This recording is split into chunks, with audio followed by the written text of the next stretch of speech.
നമസ്കാരം. ഏവർക്കും pre market റിപ്പോർട്ട്സുകളിലേക്ക് സ്വാഗതം. ഇന്ന് ജനുവരി 1, 2026 വ്യാഴം. ഏവർക്കും ഹൃദയം നിറഞ്ഞ പുതുവത്സര ആശംസകൾ നേരുന്നു.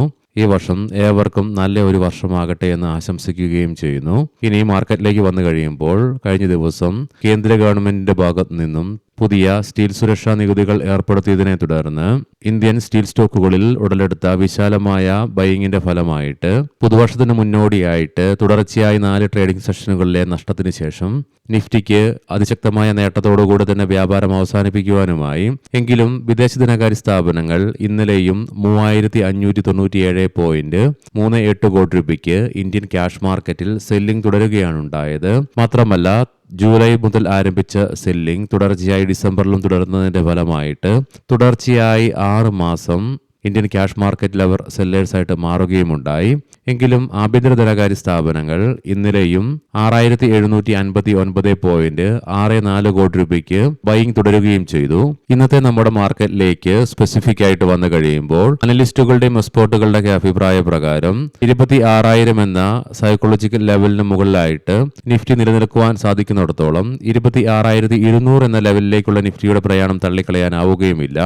കഴിഞ്ഞ മാസത്തിലെ പല ട്രേഡിംഗ് സെഷനുകളിലും നിഫ്റ്റി 26,200 എന്ന ലെവലിൽ റെസിസ്റ്റൻസ് നേരിടുന്നതായിട്ട് കാണുവാൻ സാധിക്കുകയുണ്ടായി. ഇന്നലെയും ഈ ലെവലിന് തൊട്ടു താഴെയായിട്ട് നിഫ്റ്റിക്ക് റെസിസ്റ്റൻസും നേരിടേണ്ടതായിട്ട് വരികയുണ്ടായി. ആയതിനാൽ തന്നെ ഇന്ന് നിഫ്റ്റിക്ക് 26,200 എന്ന ലെവൽ അതിശക്തമായി മറികടന്നുകൊണ്ട് ഈ ലെവലിന് മുകളിലായിട്ട് നിലനിൽക്കുവാൻ സാധിച്ചെങ്കിൽ മാത്രമേ പുതിയ ഉയരങ്ങളിലേക്കുള്ള നിഫ്റ്റിയുടെ പ്രയാണം സാധ്യമാവുകയുള്ളൂ. അതേസമയം 25,880 എന്ന ലെവൽ നിഫ്റ്റിയെ സംബന്ധിച്ചിടത്തോളം ഡൗൺ സൈഡിലേക്ക് ക്രൂഷ്യലുമാണ്.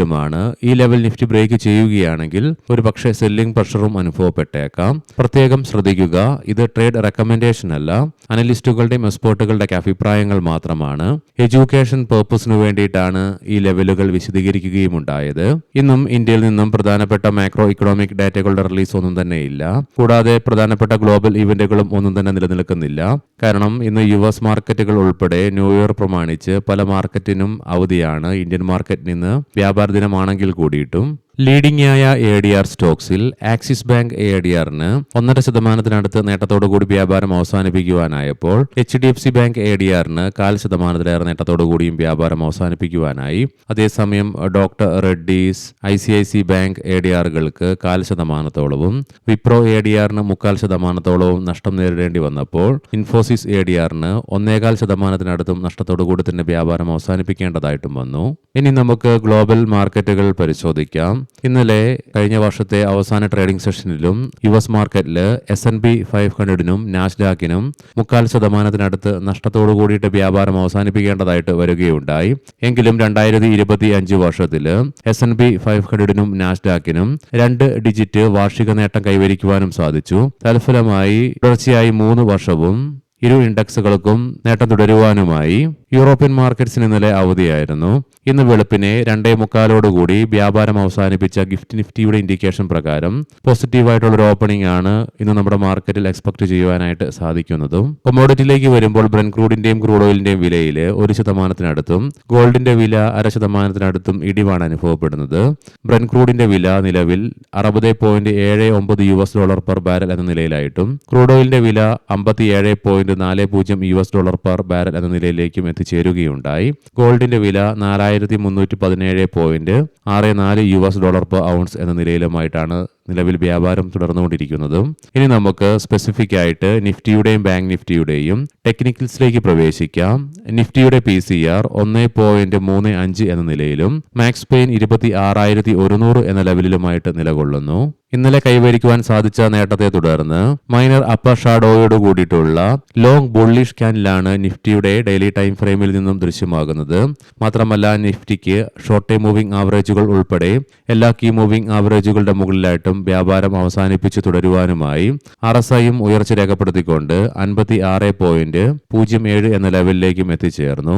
വീക്കിലി ഓപ്ഷൻസ് ഡാറ്റ പ്രകാരം 26,400 എന്ന സ്ട്രൈക്കിലാണ് കോൾ സൈഡിൽ ഏറ്റവും കൂടുതൽ ഓപ്പൺ ഇൻട്രസ്റ്റ് കാണുവാൻ സാധിക്കുന്നതെങ്കിലും 26,400 എന്ന സ്ട്രൈക്കിലായിട്ടാണ് ഏറ്റവും കൂടുതൽ കോൾ റൈറ്റിംഗ് നിലവിൽ കാണുന്നതും. അതേസമയം പുട്ട് സൈഡിലേക്ക് 26,000 എന്ന സ്ട്രൈക്കിലാണ് ഏറ്റവും കൂടുതൽ ഓപ്പൺ ഇൻട്രസ്റ്റ് കാണുവാൻ സാധിക്കുന്നത്. അതേ സ്ട്രൈക്കിൽ തന്നെ തന്നെയാണ് ഏറ്റവും കൂടുതൽ പുട്ട് റൈറ്റിംഗും നിലവിൽ കാണുക. ബാങ്ക് നിഫ്റ്റിയുടെ PCR 1.09 എന്ന നിലയിലും മാക്സ് പെയിൻ 59,500 എന്ന ലെവലിലുമായിട്ട് നിലകൊള്ളുന്നു. ബാങ്ക് നിഫ്റ്റിയിലും നിഫ്റ്റിയുടേതുപോലെ തന്നെ ഇന്നലെ കൈവരിക്കുവാൻ സാധിച്ച ശക്തമായ നേട്ടത്തിന്റെ ഫലമായിട്ട് മൈനർ അപ്പർ ഷാഡോയോട് കൂടിയിട്ടുള്ള ലോങ് ബുള്ളിഷ് ക്യാൻഡിൽ തന്നെയാണ് ദൃശ്യമാകുന്നതും. മാത്രമല്ല ഷോർട്ട് ടൈം മൂവിംഗ് ആവറേജുകൾ ഉൾപ്പെടെ എല്ലാ കീ മൂവിംഗ് ആവറേജുകളുടെ മുകളിലായിട്ടും വ്യാപാരം അവസാനിപ്പിച്ച് നിലകൊള്ളുവാനുമായി RSIയിലും ഉയർച്ച രേഖപ്പെടുത്തിക്കൊണ്ട് 60.07 എന്ന ലെവലിലേക്കും എത്തിച്ചേർന്നു. മന്ത്ലി ഓപ്ഷൻസ് ഡാറ്റ പ്രകാരം 59,500 എന്ന സ്ട്രൈക്കിലാണ് കോൾ സൈഡിൽ ഏറ്റവും കൂടുതൽ ഓപ്പൺ ഇൻട്രസ്റ്റ് കാണുവാൻ സാധിക്കുന്നത്. അതേസമയം 61,500 എന്ന സ്ട്രൈക്കിലാണ് ഏറ്റവും കൂടുതൽ കോൾ റൈറ്റിംഗ് നിലവിൽ കാണുന്നതും. 59,500 എന്ന സ്ട്രൈക്കിൽ തന്നെയാണ് പുട്ട് സൈഡിലേക്കും ഏറ്റവും കൂടുതൽ ഓപ്പൺ ഇൻട്രസ്റ്റ് കാണുവാൻ സാധിക്കുന്നതെങ്കിലും അതേ സ്ട്രൈക്കിൽ തന്നെയാണ് ഏറ്റവും കൂടുതൽ പുട്ട് റൈറ്റിംഗും നിലവിൽ കാണുവാനായിട്ട് സാധിക്കുക. ഇന്നത്തെ പ്രധാനപ്പെട്ട സ്റ്റോക്കിംഗ് ന്യൂസുകൾ പരിശോധിക്കാം. മുൻകൂട്ടി ഓർമ്മിപ്പിച്ചുകൊള്ളട്ടെ, ഇത് ഒരു ബൈ ഓർ സെൽ റെക്കമെൻഡേഷൻ അല്ല. NBCC ഇന്ത്യ, കാനറ ബാങ്കിൽ നിന്നും നവോദയ വിദ്യാലയ സമിതിയിൽ നിന്നുമായി 220.31 കോടി രൂപയുടെ പുതിയ ഓർഡറുകൾ കമ്പനിക്ക് ലഭിച്ചു. NCC 2025 ഡിസംബറിൽ കമ്പനിക്ക് 1,237.24 കോടി രൂപയുടെ 4 ഓർഡറുകൾ ലഭിക്കുകയുണ്ടായി. ജിന്ദാൽ പോളി ഫിലിംസ് Q2 റിസൾട്ടുകൾ റിലീസ് ചെയ്യുകയുണ്ടായി. കൺസോളിഡേറ്റഡ് ഇയർ ഓൺ ഇയർ ബേസിസിൽ കഴിഞ്ഞ വർഷം ഇതേ ക്വാർട്ടറിൽ 116.6 കോടി രൂപയുടെ പ്രോഫിറ്റ് റിപ്പോർട്ട് ചെയ്ത കമ്പനി ഇത്തവണ 12.8 കോടി രൂപയുടെ നഷ്ടമാണ് റിപ്പോർട്ട് ചെയ്യുകയുണ്ടായത്. റവന്യൂവിലും 63.8% ഇടിവ് രേഖപ്പെടുത്തിയപ്പോൾ അതർ ഇൻകത്തിലും 79.5% ഇടിവ് രേഖപ്പെടുത്തുകയുണ്ടായി. കാനറ ബാങ്ക് കേന്ദ്ര സർക്കാർ ഹർദീപ് സിംഗ് അലുവാലിക്ക് managing director and chief executive officer സ്ഥാനങ്ങളുടെ അധിക ചുമതല നൽകുകയുണ്ടായി. ഗ്രേറ്റ് ഈസ്റ്റേൺ ഷിപ്പിംഗ് കമ്പനി ഏകദേശം 51,565 ഡെഡ് വെയ്റ്റ് ടണ്ണേജ് മൂല്യമുള്ള ഒരു second hand medium range tanker വാങ്ങുവാനായിട്ടുള്ള കരാറിൽ കമ്പനി ഏർപ്പെട്ടു.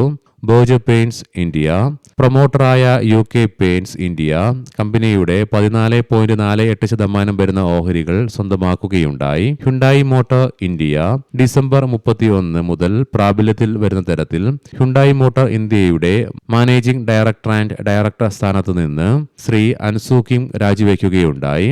ഏവർക്കും നല്ല ഒരു ട്രേഡിംഗ് ദിനം ആശംസിക്കുന്നു. വൈകുന്നേരം പോസ്റ്റ് മാർക്കറ്റ് റിപ്പോർട്ട്സുമായി കണ്ടുമുട്ടാം. നന്ദി, നമസ്കാരം.